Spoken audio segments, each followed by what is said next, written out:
ये बड़े जालसाज हैं। ये बड़े मतलब ये जो सरकार के लोग हैं, जो आरएसएस के लोग हैं, ये बड़े जालसाज हैं। बातचीत ये तो तोड़ फोड़ करते हैं, किसानों को भी दो पार्ट में बांट रहे हैं। मतलब ये शोभा नहीं देता देश के प्रधानमंत्री को। ये कहें कि ये कुछ किसान मेरी बात नहीं मान रही, हम उनको समझा नहीं पाए। मैंने शायद से भी ज़्यादा मिट्टी गल बात करी, ज़्यादा मिट्टी बात की। शक है कुछ। जो हलवाई की दुकान पे हो ना, ततैया है, वो ऐसे उड़ाता रहे हो, उसका काटता ही नहीं वो, तो उससे भी ज़्यादा मिट्टी बात कर रही। कल समझ में नहीं आई क्यों इतनी मिट्टी बात करी। तो आप इनको जालसाज कर रहे हो। अच्छा, और किसको कहें भाई जालसाज? जब सरकार इनकी है तो जालसाज किसको कहेंगे? नहीं आप कहिए, हमें कोई एतराज नहीं। हम ये कह रहे हैं कि ये जालसाज है कौन? नमस्कार दोस्तों, साल में 365 दिन होते हैं, लेकिन जब 358 दिन पूरे हुए, साल में 7 दिन बाकी था, तभी प्रधानमंत्री मोदी ने उस फैसले को वापस लिया जिस फैसले को वापस न लेने का ऐलान संसद से सड़क तक, लाल किले की प्राचीर से रैलियों में बार बार किया गया। मोदी की तरफ से, मंत्रियों की तरफ से, मुख्यमंत्रियों की तरफ से और 50 बीजेपी नेताओं की तरफ से, लेकिन वापस तो हुआ। अब सवाल उठता है, यहां से आगे क्या? किसान जिस मोर्चे पर करीब करीब 1 साल से हैं, वहां से कब पीछे हटेंगे? क्या किसानों की कुछ और मांगे हैं जिसका जिक्र कल से राकेश टिकैत, कुछ और नेता कर रहे हैं? और यहां से क्या दूसरी लड़ाई की भी कोई पटकथा लिखी जाएगी? ऐसे कई सवाल हैं जिसका जवाब हम चाहेंगे राकेश टिकैत से। और उसी बॉर्डर पर हैं, गाजीपुर बॉर्डर पर, जहां किसान 26 नवंबर से बैठे हैं। दिल्ली यूपी को जोड़ने वाली वो सड़क, और ये सड़क सामने यूपी की तरफ जाती है, और वही यूपी है जिसमें जमीन खिसकने का डर, जहां 4 महीने बाद होने वाले चुनाव में बीजेपी की चिंता। और आगे क्या होगा चुनाव में अगर बीजेपी को किसानों की लामबंदी ने नुकसान पहुंचाया? इसी चिंता में प्रधानमंत्री मोदी ने उस फैसले को वापस किया। जिक्र ये किया कि उनकी तपस्या में कुछ कमी रह गई होगी कि वो कुछ किसानों को समझा नहीं पाए, लेकिन तपस्या तो दरअसल किसान भी कर रहे थे करीब करीब 1 साल से। ऐसे कई सवालों के साथ सबसे पहले थोड़ा चलते हुए, चूंकि इस गाजीपुर बॉर्डर पर कई बार आपसे बात की, पहला तो यही है कि बात हमने आपसे लगता है दर्जनों बार की, हर बार वही सवाल कि ये कब तक, कब वापस होगा, या कब तक आप बैठेंगे? क्या आपको लगता था कि अचानक, जैसे प्रधानमंत्री हर चीज अचानक करते हैं, चौंकाने वाला, ये चौंकाने वाला कल किया, थोड़ा सा भी अंदाजा अनुमान था कि ऐसा कुछ होने वाला है? ना, था नहीं। तो चौंके आप लोग? आप तो कल महाराष्ट्र में थे। हाँ, चौंके। तो क्यों लगा, ये क्यों चौंका है प्रधानमंत्री ने? आप लोग भी लग रहा था कि ये 2024 तक बैठेंगे, 22 के चुनाव तक तो बैठेंगे ही। लखनऊ में आपने पंचायत की तैयारी कर रखी है, फिर ये क्यों हुआ? हाँ, तो हो गया, उनको ज्ञान प्राप्त हो गया होगा, और ज्ञान प्राप्त जब हो जा तो जब ठीक है। थोड़ा समझाइए जरा आप। तो ज्ञान प्राप्त हो गया होगा ना उनको। क्या ज्ञान प्राप्त हो गया होगा कि इससे नुकसान होगा, तो उन्होंने इसको कर दिया। तो ये नुकसान होगा, ये चुनावी नुकसान का उनको लगता है? चुनावी का ही होगा। अब ये जो राकेश टिकैत कह रहे हैं, ये बहुत सारे लोग कह रहे हैं, चूंकि यूपी में चुनाव है 4 महीने बाद, और वो यूपी जहां 325 से ज़्यादा सीटों से एनडीए की सरकार है, वो चिंता वहां पश्चिमी यूपी की भी है। लेकिन राकेश टिकैत चूंकि इस आंदोलन के एक पोस्टर बॉय के तौर पर उभरे जब आपके आंसू बहे थे, तो उस आंसू बहने के बाद जो आंदोलन में एक जान फूकी गई, क्या उसका असर है कि पश्चिमी यूपी में बीजेपी को थोड़ी डर, चिंता ज़्यादा हुई? अब ये कैसे होगा, क्या होगा, ये हो गया, उसमें डिटेल में नहीं जाना चाहिए। हमारा जो इशू था उसका कुछ समाधान निकला, अब उन्होंने निकाल दिया, अब उस पर क्या बहस करें? अब तो ये है कि एमएसपी पे गारंटी कानून बना दो, वो एक बड़ा सवाल है भाई है। हाँ, तो अब जैसे एमएसपी का जिक्र किया टिकैत साहब, हाँ जी, जैसे कल लगा कि 3 कानूनों की वापसी एक बड़ा मुद्दा था जो आपकी मांग अचानक मान ली गई, जिसको आप भी मानते हैं। अब उसके बाद सब लोग ये जानना चाहते हैं कि अब किसान यहाँ से वापस कब लौटेंगे, क्योंकि प्रधानमंत्री ने भी अपील की कि हम अपील करते हैं कि लोग अपने घरों की तरफ लौटें। ये कहा कि एक बातचीत का माहौल बना है, सरकार भी अब टेबल पे आए और एक बातचीत शुरू करे। और मसले भी बहुत हैं, वो बातचीत से उसका समाधान होगा। कल मुकदमे हैं किसानों के ऊपर, कल सीड बिल लेकर आएंगे, पोल्यूशन वाला मामला है, तो ये तो बहुत से सवाल है अभी जो पार्लियामेंट के पटल पर रखे हुए हैं। बिजली अमेंडमेंट बिल है, तो ये सारे सवाल है, ये बातचीत से इसका समाधान होगा। एमएसपी गारंटी कानून वो भी एक इसका हिस्सा है। अब एक सवाल सीधा है कि 29 तारीख से संसद का सत्र है। हाँ। प्रधानमंत्री ने कहा कि जो भी संसदीय परंपरा है, जो कायदा है, संवैधानिक दायरा है, उस दायरे में हम संसद में उस कानून को वापस लेने की प्रक्रिया शुरू करेंगे। संसद पास करता है, वही वापस लेता है। तो क्या 29 या 30 या अगले 2-4 दिन में वो वापस जब होगा कानून, तब तक आप बैठेंगे, या फिर एमएसपी वाला जिसका जिक्र आपने महाराष्ट्र से किया, कुछ और किसान नेता कहेंगे, उसका इंतजार करेंगे? थोड़ा आज संयुक्त मोर्चे की मीटिंग है, अभी शुरू हो रही है। उसमें जो भी फैसला लेंगे उसके ऊपर काम करेंगे। तो हो सकती है कि किसी से बातचीत हुई हो, जो भी संयुक्त मोर्चा फैसला लेगा वहाँ पे मीटिंग शुरू हो जाएगी अभी, और जो भी उनका डिसीजन होगा उस पर काम करेंगे। तो संयुक्त मोर्चे के नेताओं का भी कल बयान मैंने पढ़ा था। उस बयान में नेताओं ने भी यही बिजली वाली बात उठाई, पराली वाली बात है, उसमें एमएसपी की बात बहुत मजबूती से है कि एमएसपी को कानूनी जामा पहनाया जाए।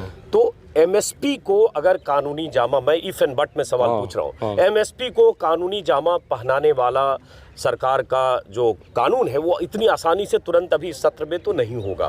तो मैं पूछना चाहता हूँ, राकेश टिकैत ने चूंकि सबसे पहले कल बयान दिया इस पे, क्या इस सत्र में 2-4-6 दिन में, जितने दिन में भी कानून वापस हो जाता है तो किसान वापस लौटेंगे या फिर एमएसपी का इंतजार करेंगे? थोड़ा समझाइए। अभी बातचीत करेंगे हम इस पे, और संयुक्त मोर्चा इस पे ऑथेंटिक जानकारी कमेटी के लोग देंगे। सब लोग उसका हिस्सा है, और कमेटी में क्या तय करना है वो तय करके जब हम उस पर बयानबाजी करेंगे। अच्छा, चलिए एक और सवाल है, आप संक्षिप्त जवाब दे रहे हैं, बच भी रहे हैं थोड़ा, कि जब प्रधानमंत्री ने कह दिया कि हम देश के सामने कहते हैं, माफ़ी मांगते हैं कि हमसे गलती हुई, सब कुछ कह दिया, तो उनके शब्दों पर भरोसा करके किसानों को फैसला करना चाहिए, बजाय इसके कि हम इंतजार करें कि अब संसद में पहले। ज़्यादा मीठी भाषा बोल ली, मीठी भाषा बोलने वाला ज़्यादा खतरनाक आदमी हो। देश के प्रधानमंत्री को इतनी मीठी भाषा नहीं बोलनी चाहिए। क्यों मांगे माफ़ी? माफ़ी उन किसानों से मांग रहे हैं क्या जो शहीद हो गए? उनसे मांग लो माफ़ी, ठीक है। देश का प्रधानमंत्री इतना झुकना भी नहीं चाहिए। कमजोरी दिखती है और जालसाजी दिखती है उसमें। किसानों को छोटा बड़ा बताया, वही बता दिया। कुछ किसान बता दिए जो आंदोलन कर रहे, अरे इनको एमएसपी पे कानून बना दो। ये पूरा देश का किसान आधे रेट में अपनी फसल को बेचता है, उस पे कानून बना दो। आगे जो और मसले होंगे उसकी एक कमेटी बन जाएगी। वो कमेटी अपना समय समय पे, महीना 2 महीने में बातचीत करती रहेगी सरकारों के साथ में। मतलब ऐसा कह दे कि सरकारी टीवी पे घोषणा कर दी कि किसान अपने घर चले जाए, ये बेवकूफ़ है क्या किसान? पहले भी बातचीत होती थी सरकारों के साथ में, वो टेबल टॉक होती थी। इन हालात में तो किसान नहीं जाएगा, बातचीत टेबल पर होनी चाहिए। अच्छा, जैसे आपने कहा कि ज्यादा मीठी बात कर दी, अच्छी बात तो प्रधानमंत्री ने कही कि हमारी तपस्या में कमी रह गई। ऐसे महाराज है, नहीं समझा पाए। महाराज है, हम कुछ किसान हैं, मतलब उसमें भी बांटने का काम करा जा रहा है। ये शब्दों का जो चेन है ना, ये बहुत खतरनाक है। नहीं, कल भी उन्होंने कहा कि हमारे ज्यादातर किसान तो मान गए थे, विशेषज्ञों ने मनाया, सबने समझाया, सब समझ गए। कुछ भाइयों को नहीं समझा पाए, नहीं समझा पाए। तो पूरी और है, चडुनी भाई है, पूरा वो है जो गोदाम थे एफसीआई के, वो सब बेच दिए। मान गए, किसानों को तो पता ही नहीं, उनकी गाँव की जमीन बेच दी, सारी बंजर जमीन। पूरी मंडियों की जमीनें बिकने लग रही है, समझा नहीं पाए वे किसान, समझ नहीं पाए। अब मीठी किस बात का जिक्र किया टिकैत ने, राकेश टिकैत ने। हालांकि यही गाजीपुर बॉर्डर है जहां कई किसानों की शहादत हुई है, और मुझे याद है जनवरी या फरवरी का वो महीना था जब एक उत्तराखंड के एक किसान यहाँ टॉयलेट में उनकी लाश मिली थी, और साथ में एक चिट्ठी थी जिस चिट्ठी में उन्होंने अपनी मौत की वजह बताई थी। ऐसी दर्जनों चिट्ठियां हमने पढ़ी है जो सीधे प्रधानमंत्री को संबोधित करके किसानों ने लिखी और अपनी जान दी। लेकिन उन किसानों की मौतों पर, जिनकी तादाद 700 से ज़्यादा आप लोग बताते हैं, कभी प्रधानमंत्री ने जुबान नहीं खोली, कभी केंद्र सरकार के किसी मंत्री ने जुबान नहीं खोली, और कल भी जुबान नहीं खोली। तो 700 किसानों का जिनकी आप शहादत बार बार जिक्र करते हैं, उनका मुआवजा या उनकी जान गई, उसके बदले किसान मोर्चा सरकार पर क्या दबाव बनाएगा, या कृषि कानून की वापसी और एमएसपी पर कुछ टेबल टॉक के बाद हमने ये कहा है कि ये बातचीत पहले तय हुई थी कि एमएसपी गारंटी कानून जब बन जाएगा और 3 कानून वापसी हो जाएंगे, उसके बाद में कमेटी बन जाएगी, आंदोलन ख़त्म हो जाएगा। ये जो भी और मसले होंगे वो बातचीत में शामिल होंगे और बात करते रहेंगे, उस पर चर्चा करते रहेंगे। वो चाहे सादत हैं, वे मुकदमे हैं, वो शीट बिल है और जो भी मामले होंगे वो बातचीत का हिस्सा होगा, आंदोलन खत्म हो जाएगा, वो कमेटी बन जाए, वो कमेटी तय करती रहेगी। लेकिन सरकारों को शार्प मन से काम करना पड़ेगा। सरकार ये नहीं कि जालसाजी में करके और किसानों को ये चाह रहे कि भाई यहाँ से चले जाएं और हम कोई काम करें ना किसानों से हम कभी बात करेंगे। भैया तो सरकार ये रवैया अपना बता दे कि हमें आपसे बात कोई करनी नहीं, आप इस देश का हिस्सा हो ही नहीं, हम आपको मानते ही नहीं, आप कुछ ही किसान हो, तो क्लियर कर दे सरकार, तो फिर अपना दूसरा रास्ता अख्तियार करेंगे हम। नहीं, वो क्लियर तो कुछ किसान भले किया, लेकिन उन्होंने मान तो लिया आपकी इतनी बड़ी। भाई जो प्रधानमंत्री मोदी 2015 में भूमि अधिग्रहण बिल को छोड़ दें तो किसी मुद्दे पर न झुकने वाली सरकार के तौर पर उनकी ब्रांडिंग होती है। ब्रांडिंग एकदम महाबली महारथी जो किसी के सामने झुकता नहीं, वो महाबली महारथी देश के सामने माफी मांगते हुए अपनी तपस्या भंग होने की भी बात कर रहे हैं। आप क्या चाहिए आपको? इतना जो झुक रहा है तो कोई न कोई प्लान है। आदमी वहां से ऊपर से बिल्कुल आ गया तो कोई ना कोई प्लान है। शहद से भी ज्यादा मिठी गल बात करी, ज्यादा मिठी बात थी, शक है कुछ। जो हलवाई की दुकान पे हो ना, ततैया है, वो ऐसे उड़ाता रहे हो, उसका काटता ही नहीं हो, तो उससे भी ज्यादा मिठी बात कर रही कल। समझ में नहीं आई क्यों इतनी मिठी बात करी। अच्छा ठीक है साहब, समझ तो आप रहे हो, थोड़ा आप समझाओ जरा। हाँ समझा दे, बताओ। आप समझ तो रहे हो कि क्यों मीठी बात की। सब लोग कह रहे हैं यूपी चुनाव की चिंता थी, पंजाब के चुनाव की चिंता थी, आप 22 तारीख को महापंचायत कर रहे हैं उसकी चिंता थी, विपक्ष दलों ने एकजुटता दिखाई उसकी चिंता थी। आप हम ये कह रहे हैं कि एमएसपी पे इसी तरह से एक एमएसपी पे भी घोषणा कर दे, हम अपने घर चल जाएंगे, एक कमेटी बना दे और फिर अपना इलेक्शन लड़ते हुए जिसको जहाँ लड़ना उस कमेटी में भी समाधान कर दे। तो सरकार तो ये कह सकती है ना कि अब हम इतनी मान गए तो अब ये कह रहे हैं कि एमएसपी पर भी घोषणा कर दो। नहीं, एमएसपी जो पूरे देश में आधे रेट में किसानों की फसलें लुटती है, वो कोई कानून है कि आधे रेट में लुटेगी फसलें? अभी तो हमने C2+50 वाला फार्मूला भी लागू नहीं करवाया, इनके घोषणा पत्र में था।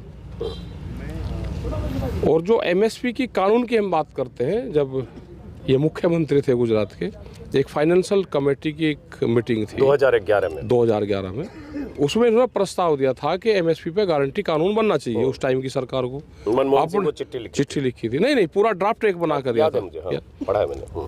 अपने ही ड्राफ्ट को आज लागू कर दे, इनके हाथ में पावर है और ये आज उसी पोस्ट पे है। तो क्या तो उस टाइम पे वो गलत था या आज गलत है? तो ऐसा तो बहुत चीज पहले कहे, काला धन से लेकर बहुत चीज सब करने लगे, बड़ी मुश्किल होगी। 30 रुपए डीजल बेचना पड़ेगा, 50 रुपए ना पेट्रोल। तो क्यों कहते हैं फिर? तो चुनाव में वो सब कहा जाता है या विपक्ष में रहते हैं दूसरे राज्य के मुख्यमंत्री कहा जाता है, अब सब बात को पकड़ के लेके बैठेंगे तो सरकार की तो मुश्किल। तो एमएसपी पे कानून नहीं बनेगा? नहीं, ये हम नहीं कह रहे हैं, ये तो सरकार तय करेगी, लेकिन आपको इतनी चीज मिल गई, 3 कानूनों की वापसी, तो सरकार के लोग कह रहे हैं कि ये इनका ये है कि रोज ये बढ़ाते पैसों में कोई चीज, हल्के हल्के पैसों में बढ़ाएंगे, रोज 15 पैसे, 20 पैसे, 30 पैसे, 35 पैसे, और जब पूरा बढ़ जाएगा 4 महीने लोग को बढ़ाएंगे, फिर उसमें रुपया में गिर देंगे और उसका फिर प्रचार करेंगे। ये बड़े जालसाज हैं। ये बड़े मतलब ये जो सरकार के लोग हैं, जो आरएसएस के लोग हैं, ये बड़े जालसाज हैं। इनने बिहार में गए, उसका लालू प्रसाद का परिवार तोड़ा और रामविलास पासवान का तोड़ा। यहाँ पे उत्तर प्रदेश में मुलायम सिंह का तोड़ा। ये हरियाणा में गए तो चौटाला का तोड़ा। मुख्यमंत्री पंजाब की कुर्सी खिंचवा दी के ले तेरे माध्यम से बात करेंगे, उससे कुर्सी छटवा दी, बातचीत की। ये तो तोड़ फोड़ करते हैं, किसानों को भी 2 पार्ट में बांट रहे। मतलब ये शोभा नहीं देता देश के प्रधानमंत्री को ये कहें कि ये कुछ किसान मेरी बात नहीं मान रही, हम उनको समझा नहीं पाए। तो आप इनको जालसाज कह रहे हो? अच्छा, और किसको कहें भाई जालसाज? जब सरकार इनकी है तो जालसाज किसको कहेंगे? नहीं आप कहिए, हमें कोई एतराज नहीं। मैं हम ये कह रहे हैं कह रहे हो। कि ये जालसाज है पूर्ण रूप से।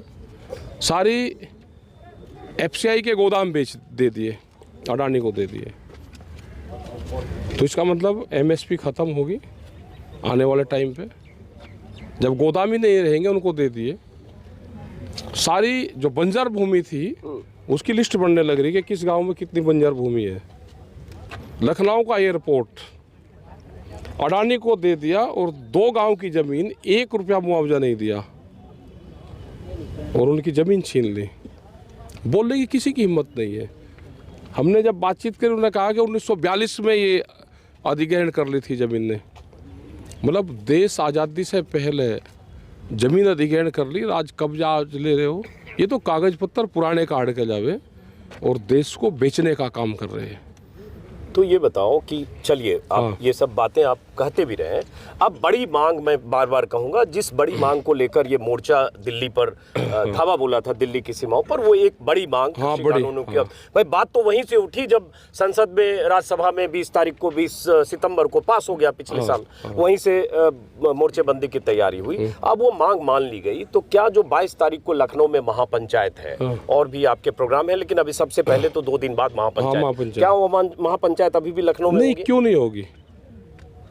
पंचायतों में बैन थोड़ा हो या पंचायतें तो पूरे देश भर में होगी। अभी भी देश भर में पंचायत क्यों नहीं होगी? तो अब क्या कहेंगे पंचायत में? अरे पंचायत में कहेंगे ना, सारी चीजें कहेंगे। अजय टेनी वाला कहेंगे पंचायत में, उसकी गिरफ्तारी होगी क्या? 120B का मुलजिम है, तिकोनिया थाने में है, उसको बर्खास्त करो, उसको गिरफ्तार करो, जांच को प्रभावित करेगा। ये कहेंगे। फसलों के रेट का सवाल कहेंगे, एमएसपी पे खरीद नहीं हो रही उसकी बात कहेंगे, गन्ने के रेट कम बढ़े है उसकी बात करेंगे, 14 दिन में गन्ने का भुगतान नहीं होगा तो उसकी बात होगी। तो ऐसा क्या 3 कानून से ही सब मामला सोल्व हो गया देश का? कोई समस्या रही नहीं? अपनी बात तो कहनी पड़ेगी ना। तो आपने जो 5 सितंबर को मुजफ्फरनगर में पंचायत की थी, वहां से मिशन यूपी का ऐलान किया गया था। आगाज मिशन यूपी का मतलब सीधे सीधे सत्ता के खिलाफ, वो सरकार के खिलाफ जो योगी की सरकार है। क्या वो मिशन यूपी उसी तर्ज पर फिर लखनऊ से उसकी हुंकार होगी? और फिर वो 22 तारीख में बताएंगे। और अभी तो चुनाव के तो काफी दिन है अभी। लेकिन महापंचायत करेंगे। महापंचायत क्यों नहीं करेंगे? महापंचायत क्यों नहीं करेंगे वो बताओ। नहीं, इसलिए कि आपकी बड़ी मांग ली गई, लेकिन चलिए अपना एमएसपी पे भी एक बड़ा सवाल है।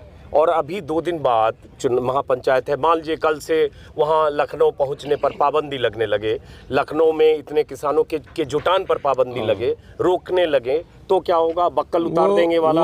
आपको याद होगा बीजेपी ने, IT सेल ने लिख दिया था। तो चोरी करते हैं ना, शब्दों की चोरी करते हैं, ये रंगों की चोरी करते हैं।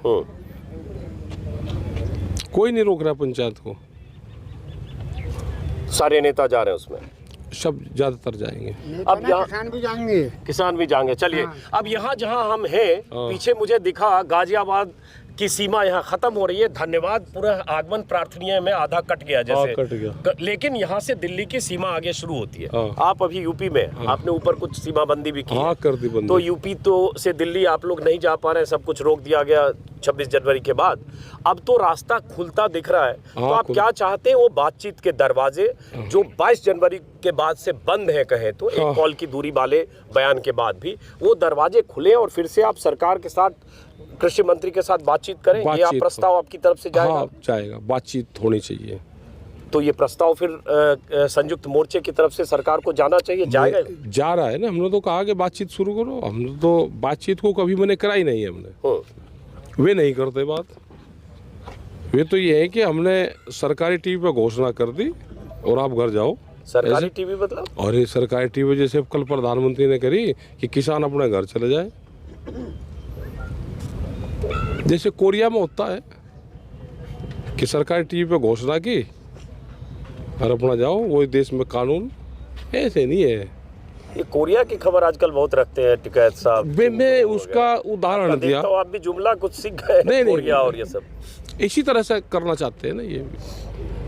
भाई बातचीत करो, किसानों की क्या क्या समस्या है, कमेटी बनाओ उसमें, और किसान भी सही सम्मान अपने घर जाए।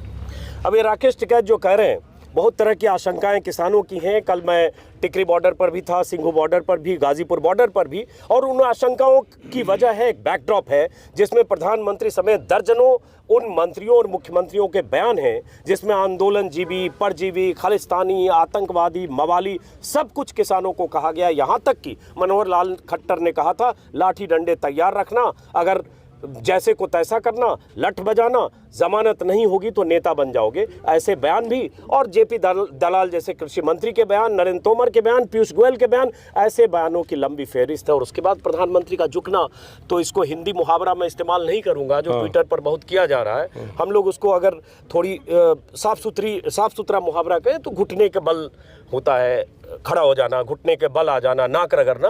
हालांकि इसका एक बहुत ही मारक मुहावरा है जिसका इस्तेमाल नहीं करूं। तो ये तो हुआ ना, सरकार यहां तक आई, तो इसको बड़ी जीत मानते हुए अब सोचिए कि हाँ चलिए एक लड़ाई जीते, हमने उसके बाद आराम से नहीं, हम कोई 2 महीने बाद में फिर हम अपने टेंट लेकर आए, फिर गाड़ एक कमेटी बना लो, इसमें वो कमेटी बातचीत करती रहे। साफ मन से जब सरकार बातचीत की टेबल पे आएगी, इन मामलों का समाधान हो जाएगा। अभी भी सरकार पेंच ढूंढ रही है, साफ मन से जब आ जाएगी तो बातचीत हो जाएगी। प्रधानमंत्री ने कल एमएसपी पर कमेटी बनाने की बात तो कह दी, तो कमेटी तो बनी हुई है 2011 की, तो वह फर्जी कमेटी थी क्या? उस टाइम पे तो विपक्ष में थे, ये सरकार को दिया था, वो फर्जी कमेटी थी।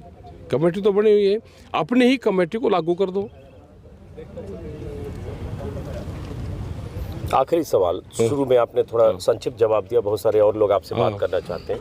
थोड़ी भी उम्मीद आपको थी टिकैत साहब कि ये साल पूरा होने से पहले, लखनऊ पंचायत से पहले प्रधानमंत्री इस तरह से देश से माफी मांगकर कृषि कानूनों को वापस लेंगे? 2 पे था कि 2 को वापसी करेंगे, 1 को नहीं करेंगे, ये तो था।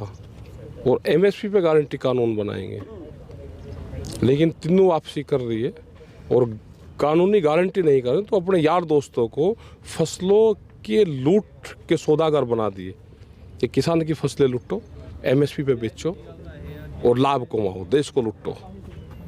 लेकिन एमएसपी तो 67 से जब से है तब से एमएसपी किसी सरकार ने नहीं दिया, तो सारा कुछ वसूल अब पिछला भी सूद ब्याज के साथ मोदी से ही क्यों वसूलना चाहते हैं? नहीं, क्यों ना वसूल रहे? नहीं, सब जिम्मेदारी उन्हीं कैसे होगी? वो तो जिसने नहीं बनाई वो सरकार चली गई, वो तो चली गई ना सरकार। अब उनका तो कोई मतलब ये है, नुकसान हो रहा है हमको। उन्हें जमीनें तो नहीं बेची, उन्हें मंडियां तो नहीं बेची, इन्होंने बेची है ना, तो मंडियां बेचने का काम कर रहे हैं। तो इसका मतलब क्या है कि मंडियां बिक जाएगी तो एक प्लेटफार्म जो किसानों का था वो ख़त्म करेंगे। अनाज पे अधिकार जैसे पहले राजा महाराजा और जमींदार का होता था, उसी पैटर्न पे देश को ले जाना चाहते हैं। इनकी नज़रें देश के किसान के अनाज पे है। चलिए, बहुत बहुत शुक्रिया राकेश टिकैत साहब। बहुत सारे लोग इनसे बात करना चाहते हैं, और चूंकि राकेश टिकैत ने ही पहली बार कल कृषि कानूनों की वापसी के ऐलान के तुरंत बाद राकेश टिकैत ने ही महाराष्ट्र में कहा कि जब तक एमएसपी पर कानून नहीं बनेगा तब तक हम वापस नहीं लौटेंगे। तो वहाँ से बात शुरू हुई कि संसद के सत्र का इंतज़ार किया जाएगा, जब तक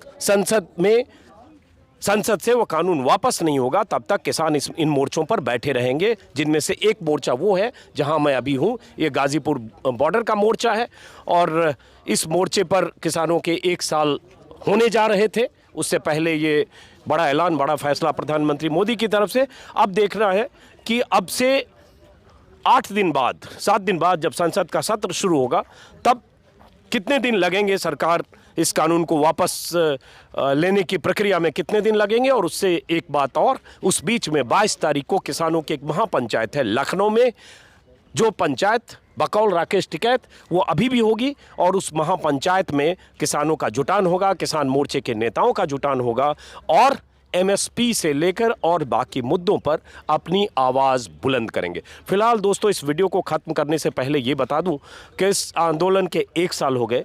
विश्व के इतिहास में किसानों का इतना लंबा चला आंदोलन शायद कोई दूसरा नहीं है, और वो भी आंदोलन जो सड़क पर चला, जो गांव से निकलकर किसान सड़कों पर आए, टेंटों में, तंबू कनातों में रहे, हर मौसम की मार झेलकर नेताओं और सरकारों, मुख्यमंत्रियों और मंत्रियों के बयान झेलकर, तमाम तरह के आरोप और दंश झेलकर भी किसान यहाँ टिके रहे, तो उन्हें एक बड़ी कामयाबी तो मिली। लेकिन किसान नेताओं को लगता है लोहा गर्म है, मौका अभी है, तो इसलिए दूसरी बड़ी मांग जो दशकों से किसान करते रहे, एमएसपी की गारंटी, उस मांग पर भी जोर दिया जाए और उस मांग मानने के लिए सरकार को मजबूर किया जाए। फिलहाल इस वीडियो को यहीं से खत्म करते हैं दोस्तों, फिर मुलाकात होगी किसी और वीडियो में। और आपको बता दूं, गाजीपुर बॉर्डर, टिकरी बॉर्डर और सिंघू बॉर्डर पर जो कुछ हो रहा है वो तो दिखाऊंगा, लेकिन यूपी की चुनावी यात्रा आप लगातार मेरे वीडियो में देखते रहे हैं। वो सिलसिला जो कल अचानक मैं फिरोजाबाद से कन्नौज के बीच में था, और जब मुझे पता चला कि प्रधानमंत्री ने ऐलान किया है,